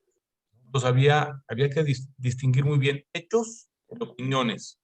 Ya de emociones ni hablamos, o sea, esas no existen, ¿no? No me vengas con tus emociones, aquí no vienen a trabajar esas cosas, ¿no? Y hoy Ujú. el vuelco que está dando todo esto es impresionante porque los hechos siguen siendo los hechos, como bien lo dices tú. O sea, la ventaja de los hechos es que se pueden medir, se pueden observar, se pueden analizar, exactamente. Lo que nos lleva a actitudes erróneas, y eso tiene que ver con la arrogancia que generamos en la mente, así como la parte de las emociones tiene que ver con la línea de desarrollo de la inteligencia emocional. Cuando vimos los fundamentos del aprendizaje, que sería la humildad ontológica que pone Kaufman, habla de cómo creamos distorsiones que nos hacen percibir o ser arrogantes, ¿no? Y es cuando confundimos hechos con opiniones, por ejemplo. Entonces, a ver, la manzana cae y lo estoy viendo, lo estoy midiendo, ¿no? Y puedo observar el impacto y lo que causó. No es una opinión, o sea, la manzana está cayendo, ¿no? Eso es un hecho. Ujú. La opinión puede ser, bueno, yo creo que se cayó porque estaba madura, o yo Ujú. creo que se cayó porque alguien le movió al árbol, ¿no? Ujú. O se cayó porque la cortaron y no vimos quién le pasó ahí, ¿no? Entonces, esas ya son opiniones porque no es algo que pueda comprobar. Y luego viene todavía una inteligencia superior, que es el de las emociones. ¿Qué nos genera que una manzana se haya caído? Entonces, Sí, lo justo. interesante aquí es que dicen, oye, primero, distingue hechos de opiniones, está muy bien, ¿no? Pero te dicen, ahora, la opinión, por ser una opinión, no es totalmente descartable. O sea, ahora hay que analizar también de dónde se generan las opiniones. Y ahora nos vamos un escalón todavía atrás, porque acuérdate que las opiniones o el raciocinio, aunque sea científico, viene de algo que te inspira o que te motiva a razonar. Y de ahí nace, ¿qué es eso que nos está generando la intención de razonar? Entonces se pone bien interesante. Sí, porque yo puedo ver que cae la manzana y X, ¿no? No me interesa. Pero si Ya tengo un cayó. interés por la naturaleza, por entenderla, no sé, por las frutas como tal, pues a lo mejor sí hay una emoción ahí porque digo, ay, pues, ¿por qué se cayó la manzana? No sé quién está tirando, es un desperdicio, o sea, ya, entonces ya entro en lo que podríamos llamar mi realidad, ¿no? O sea, yo ya le di todo un contexto al hecho como tal, o sea, no, muy diferente a cualquier otro. Incluso la opinión de quien diga algo al respecto, pues también forma parte de la realidad que voy a construir, porque mi emoción va a actuar, ya sea por mi ego, por lo que sea, hacia esa opinión, ¿no? Y se dice, no, pues es que ya está podrida. Y yo decía, espérame, o sea, yo estoy viendo y no está podrida, o sea, o hay que averiguarlo, y entonces puedo empezar a molestarme incluso, ¿no? Entonces ahí es donde ya creo mi propia realidad de un hecho que varios lo vimos, pero a lo mejor a cada quien le causó diferente emoción y diferente cosa. Y justamente el pensamiento ahí es donde yo digo, bueno, al final el propósito de todo ello es donde tenemos que meter un poco la razón para ordenar a lo mejor todo ese montón de emociones, porque las emociones, como dices, son reactivas casi siempre, ¿no? Entonces, esa capacidad de controlar la reacción y la emoción, pues yo siempre la he asociado con el pensamiento y la razón, ¿no? Decir, a ver, tranquilo, o sea, yo tengo ese problema, por ejemplo, del coche que estorba, ¿no? Siempre digo, a ver, si es un coche que no va a volver, o sea, ¿qué gano yo con echarle bronca y hacer un tiro y todo? Ni lo voy a volver a ver al tipo jamás y nunca va a pasar, o sea, ¿para qué pierdo tiempo? Me desgasto, gasto para qué, o sea, porque pienso en todo eso, pero al final siempre de inicio hay una emoción que sale, ¿no? O sea, el punto es en qué momento, y yo creo que ahí es donde el pensamiento entra, actúa, y a lo mejor la decisión que tomamos fue en función de esa razón o de esa emoción, porque entonces yo no sé si el pensamiento modificó mi emoción o la suprimió, no sé, por eso tengo esa La onda emoción, el pensamiento. Exacto, Sí, exacto. pero fíjate, el hecho es que la manzana se cayó o que el coche, o que el coche te está obstruyendo, ¿no? Exacto. Eso es lo que es. Ujú, No es lo que estoy percibiendo, es lo que es. exacto. ¿No? Entonces, ahí se pone bien interesante porque ante el mismo hecho podemos responder de manera diferente. ¿De qué depende esa respuesta? De la interpretación, de las emociones, de cómo dormí, de mis paradigmas, de mi historia, de mi sombra, de mi ego, ¿no? Entonces, la inteligencia emocional es poder ver eso antes de reaccionar, nada más. Pero el Bien. hecho es, o sea, el hecho, por eso, el hecho es la parte objetiva, ¿no? Ujú, La manzana se cayó, lo puedo percibir perfectamente por los sentidos, puedo medirlo, el coche está ahí, eso es lo objetivo, ¿no? ok, La realidad es la que yo voy a construir a partir de eso. justo. ¿Cómo voy a reaccionar con el coche que está ahí estorbando? ¿Cómo voy a reaccionar ante la manzana se cayó y ni la fumé, ¿no? Sí. Pues para mí ni existió. ¿Por qué? Porque fíjense que el tercer cuadrante es todo aquello que yo puedo reconocer a partir de los sentidos. Es lo material. Ujú, ¿No? Mi cuerpo es lo material. Mi espíritu no. Esto a nivel terapia, ¿no? De una persona cuando dice me ultrajaron y demás, está bien, pero no te ultrajaron. ¿Por qué? Porque tú no eres tu cuerpo. O sea, tu cuerpo es un vehículo con el cual tú puedes sentir y percibir eso, ¿no? Que alguien hizo con tu cuerpo, pero tú no eres tu cuerpo. cierto. Entonces, Entonces yo quién soy, mi conciencia. vea usted la grabación del capítulo anterior, porque la pregunta profunda de quién soy o cuál es mi propósito está en la quinta Está ahí. etapa de la meditación profunda, claro. Ok. ¿Cómo ves? Ahora sí, mira, cayó Ya solito, solito Angelito. me dejé la tarea. Ok. Sí, claro. Ujú, Y luego vas a acabar como el Buda que dijo, la pregunta no es quién soy, ujú, Sí, ¿no? ¿eh? Y se pone bueno. Las preguntas más profundas de la existencia están sembradas en la parte más profunda del inconsciente, las respuestas. Por eso decimos, ahí está el propósito esencial. Porque el que venimos trabajando es el que tú decides, es el que tú eliges conscientemente. ¿Para qué? Para que tú decidas darle un sentido a tu vida, a tu trabajo, a tu profesión, ¿no? Pero ese no es el propósito, ujú. porque el propósito va más allá de la mente. Claro. Nosotros queremos entender todo a partir de la mente. Como si nosotros fuéramos nuestra mente.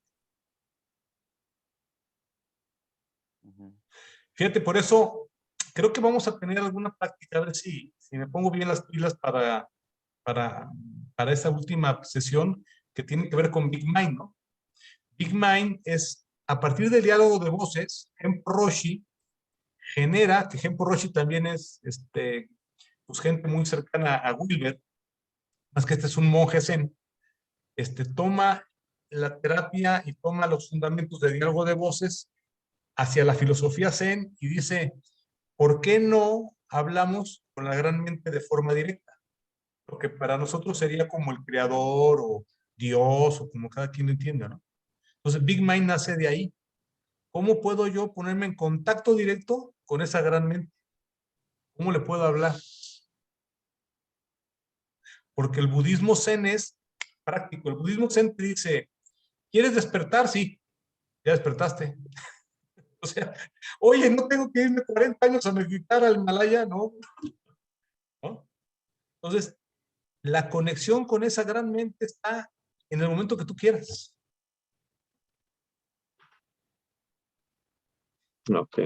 La manera como nosotros vayamos desarrollando esa conexión va a tener que ver con nuestro desarrollo de nuestros niveles de conciencia. Acuérdense que hay un nivel de conciencia, que es la conciencia absoluta, que sería esa conexión con la gran mente, con el gran corazón, o con Dios, y la que estamos trabajando nosotros, que es la conciencia relativa, que es la que va evolucionando. Entonces, como vamos evolucionando en ese nivel de desarrollo de nuestra conciencia, por eso hay niveles. En esos niveles, nuestra perspectiva y nuestra relación con la gran mente o la gran conciencia va a ir cambiando su manera de relacionarse. Pero la gran mente ahí está todo el tiempo, o la conciencia misterio, que también se conoce, ¿no? La puedo observar, pero no la puedo explicar, porque va más allá de la mente también.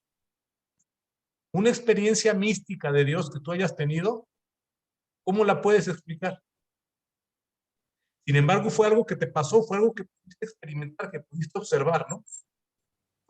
Esa es la experiencia mística.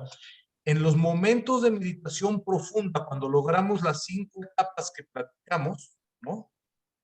Cuando logramos trascender en esas 5 etapas y con la práctica lo vamos haciendo cada vez de manera más cotidiana o más accesible para nosotros, ¿no? Más normal, logramos lo que se llaman experiencias pico, que son eso.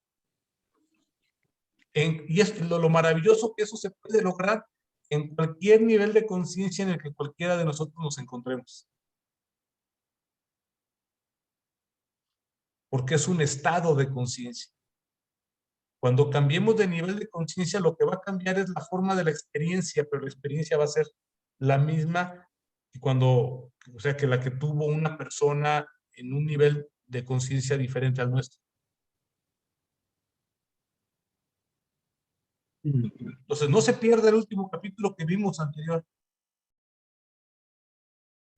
La meditación, yo la quise meter en el programa porque es un vehículo para desarrollar tanto la inteligencia emocional como la inteligencia espiritual.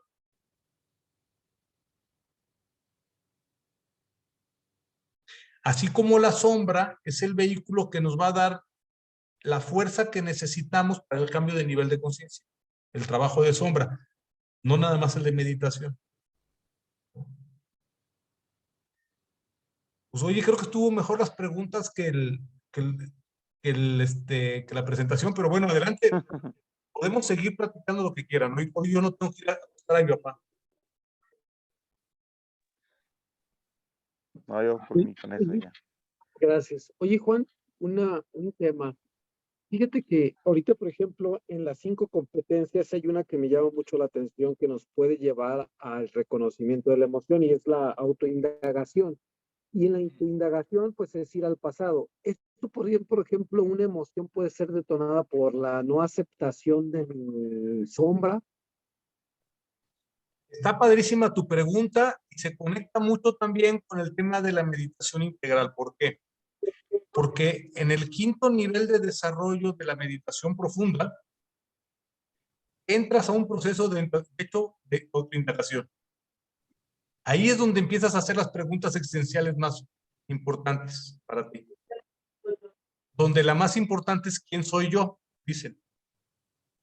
Entonces, aquí lo que hace es que como herramienta, a la hora de estar trabajando una competencia para una persona, sobre todo para ustedes que les interesa ser coaches o facilitadores, lo que buscamos es que las personas puedan hacerse una pausa y poner un espacio entre lo que piensan y lo que sienten y lo puedan ver para poder ver de dónde viene. La autoindagación es, ¿por qué pienso lo que pienso?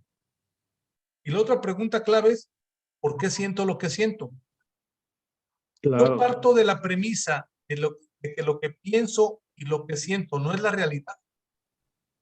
Entonces, ¿de dónde viene eso que yo estoy pensando? Entonces estoy empezando a cuestionar los paradigmas que yo mismo tengo. Me abro, o sea, me doy cuenta, soy consciente de mis filtros mentales. Y entonces me abro a otros caminos de pensamiento. Cuando logramos eso en un grupo, la participación se hace mucho más rica, mucho más enfocada, mucho más nutrida. Porque salimos todos de nuestros paradigmas, es decir, bajamos las defensas del ego y entonces ponemos lo que estamos pensando a partir de dónde viene nuestro pensamiento al servicio de un propósito común. Esa es la otra parte importante que hay que hacer en una facilitación. No podemos empezar a construir si no tenemos un propósito común. Va a acabar nada más en un tema así como de café. Que eso es lo que hacemos en una facilitación. Entonces, la autoindagación es muy importante porque es donde empiezas a descubrir, es donde está la fase de los hallazgos. ¿Por qué creemos que esta forma de hacer las cosas es la única o es la mejor? Eso te va a generar el entorno de la innovación o de la disrupción en un grupo. Porque vas a entrar a preguntas que van a cuestionar los mismos paradigmas que tenemos. Esa es la parte importante, en mi opinión, de la autoindagación. Que en la meditación, tú lo vas a hacer, pero en la quinta fase de la meditación. Cuando estás en el estado de conciencia del sueño más profundo. Pero no quiere decir que estás desconectado del mundo. O sea, cuando tú estás en el estado ordinario en el que estamos ahorita, puedes tener también conciencia del estado de conciencia sutil, que es la energía que te fluye para que estés despierto y para que estés generando hasta preguntas. Y te puedes estar teniendo estos dos estados de conciencia, los dos arraigados en el causal. Hasta ahí llegamos en todas las meditaciones guiadas que hemos hecho, en diferentes ejercicios. Y esto lo que nos hace es preparar al cuerpo, ir a la mente en la relajación que necesita para poder pasar a los siguientes estados de conciencia. Enfocados en un objeto, que es el objeto de la meditación. Entonces, de ese estado causal que ya lograste reconocer, que sigues despierto, pero en un estado casi dormido, pero atento, enfocado, entras, de hecho es un estado lúcido, porque tú eres consciente de que estás semidormido, pero estás despierto. Y tienes una concepción vaga de tu cuerpo, pero sabes que tienes tu cuerpo. El siguiente estado es un refinamiento del estado causal. Es un estado causal más refinado y es donde se genera la conciencia testigo. En esa conciencia testigo, tú estás viviendo la experiencia que le llamamos yo siendo. Y estás siendo el observador. El observador no puede ser observado. Y el siguiente paso ya más refinado de esa conciencia testigo es la que te lleva a la conciencia unificada. Donde dices, yo soy uno con el todo. Ese estado pico es lo que te va a ir preparando al siguiente nivel de conciencia, pero es donde tú vas a poder entregar a esas preguntas de autoindagación profunda, porque la meditación la estás haciendo tú contigo. Tú eres el vehículo. Tú vas en ese viaje. Y entonces ahí tú pones las preguntas. Nosotros decimos, cuando tú te vas a dormir en un sueño consciente y te preparas con una meditación, tú puedes decir, si eres creyente, ¿no? O como nos enseñaron, dices, oye Dios, pues traigo esta bronca, no sé ni cómo entrarle. Ahí te la dejo porque tú sí sabes, ¿no? Entonces te duermes plácidamente y dejas a tu inconsciente cambiando ahí con Dios que se ponga de acuerdo a ver qué fregados haces, y amaneces y entonces empiezas a tener revelaciones, ¿no? Revelaciones me refiero a ideas diferentes de respuestas. A esa le llamamos nosotros meditación sin semilla. ¿Sabes qué? No tengo ni puta idea. Perdón, estoy grabando. Lo pongo, lo dejo sentado y me duermo. El inconsciente que se haga cargo. Y luego tenemos otra que es con semilla. Con semilla es cuando tú pones tu intención. Oye, yo quiero esto. No sé cómo, pero yo quiero esto. Yo quiero lograr esto. Yo quiero hacer esto. ¿No? Entonces, con ese enfoque o esa semilla o esa intención, generas que el inconsciente trabaje también. Le llamamos meditación con semilla o sin semilla, con intención o sin intención, con propósito o sin propósito, como le gusta a cada quien, ¿no? Ok. Tiene que ver con eso que estás diciendo, en la autoindagación, en esos niveles de desarrollo de la conciencia vienen las respuestas o las revelaciones más profundas, porque todo está en el inconsciente, tanto individual como colectivo. Hay una prueba bien interesante, Ángel, que a lo mejor ya lo has escuchado. Ponen a varios sabios a trabajar en diferentes partes del mundo con el mismo problema. Y sus mentes se conectan. Y cuando uno encuentra la respuesta, la encuentran todos. Es un fenómeno interesantísimo, ¿no? Y es un experimento. Entonces, cuando tú pones algo, otra vez, tú pones la intención en algo que quieres resolver y no sabes cómo, metafísicamente estás poniendo a cambiar a todo el universo.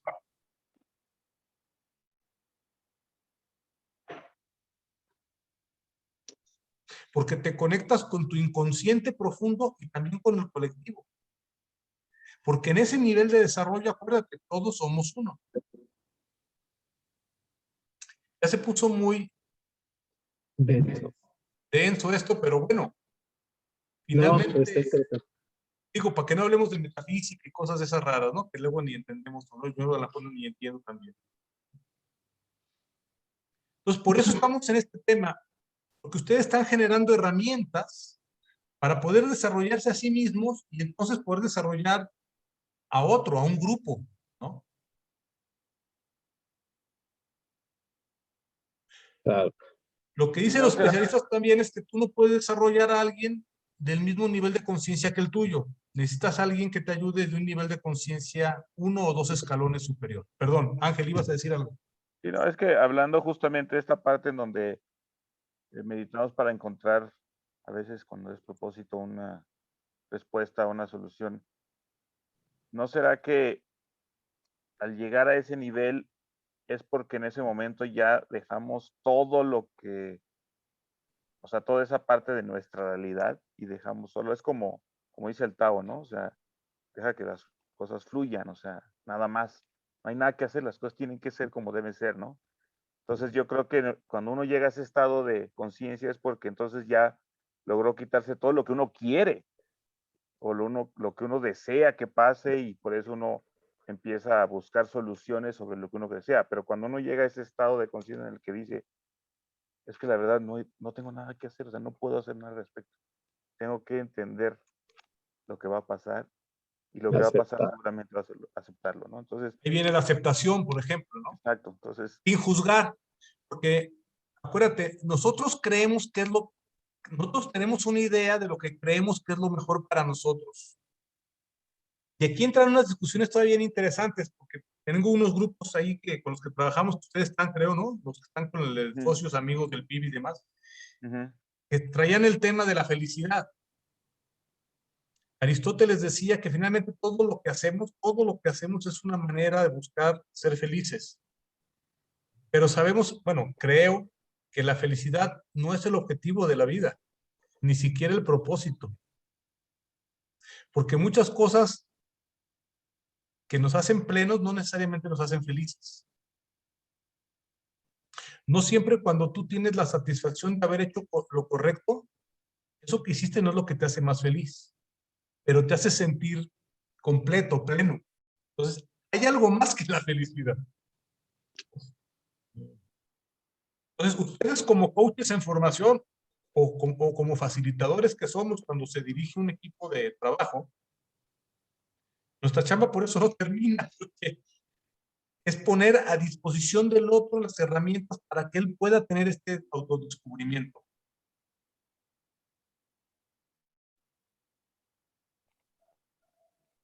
Que pueda reconocer sus propios hallazgos. Porque solamente él puede llegar a conocer cuál es el potencial o la línea que tiene más desarrollada. Nosotros, ¿cómo? Apenas estamos tratando de conocer las propias, ¿no?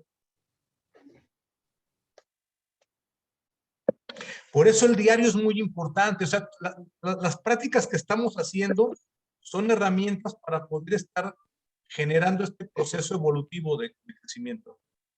La meditación, el diario o el journalism, la gestión de la sombra, la gestión del miedo, son herramientas para que conforme vamos descubriendo lo que nos está pasando, las usemos.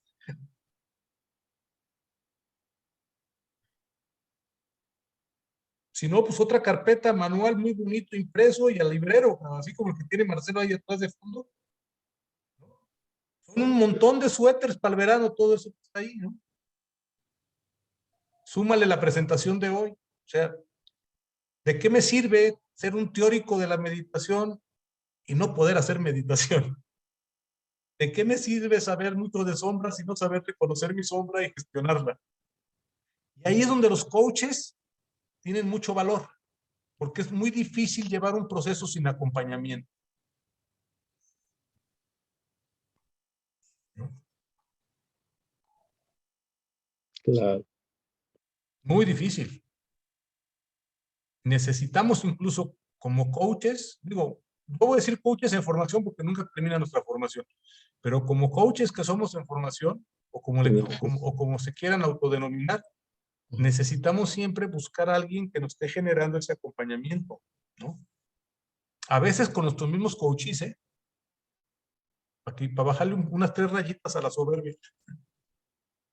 Si yo no tengo un coachee del cual yo también estoy aprendiendo, soy un muy mal coach. Sí. Okay. Porque si no, alguno de ustedes es Dios y no nos habíamos dado cuenta, ¿no? No, claro que no. Entonces, sesión de coaching, que el coach no aprendió algo, sesión que no sirvió para nada.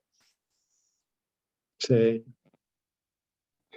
Cuando tú traes a un colaborador tuyo a la oficina para hacer una evaluación, si ahí no aprendiste algo de tu colaborador, que qué chingado le estamos evaluando, ¿no? Pero bueno, se pone interesante, ¿verdad? Les mandé ayer, me entusiasmé mucho porque estaba viendo, murió un personaje sensacional que se llamaba Nishit Tik Ta. Bueno, sus amigos le decían Tai, como Tei. Yo tengo un libro del precioso que se llama La esencia del amor. Era un monje budista, activista, pero súper revolucionado, ayudó mucho a Martin Luther King.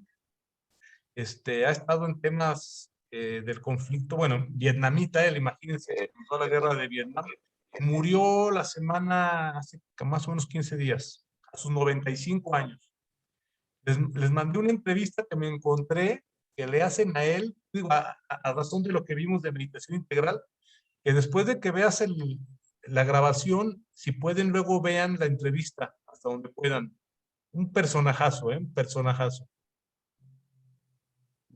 Ah, ok. Y de repente muchas preguntas que por ahí se les quedaron o respuestas no muy acertadas que yo les haya dado, él las dice con una manera y una frescura mucho más fácil y sencilla, ¿no? Es maestrazo, ¿eh? Otro que se nos va. Pero sí por vejez, no por COVID. ¿Preguntas, Ángel? ¿Comentarios, lo que quieras? No, ya me llevo bastante para trabajarlo en semana. Mientras Marcelo va a golpear a su vecino. Pobre, hoy fue el ejemplo de la clase. Sí, sí, sí. Venga, ¿algo que querías comentar, Marcelo o Mario? Yo bien, ¿Todo gracias. bien? Entonces, ¿les parece que dejo de grabar? Porque creo que se me olvidó. Para que no se les haga muy larga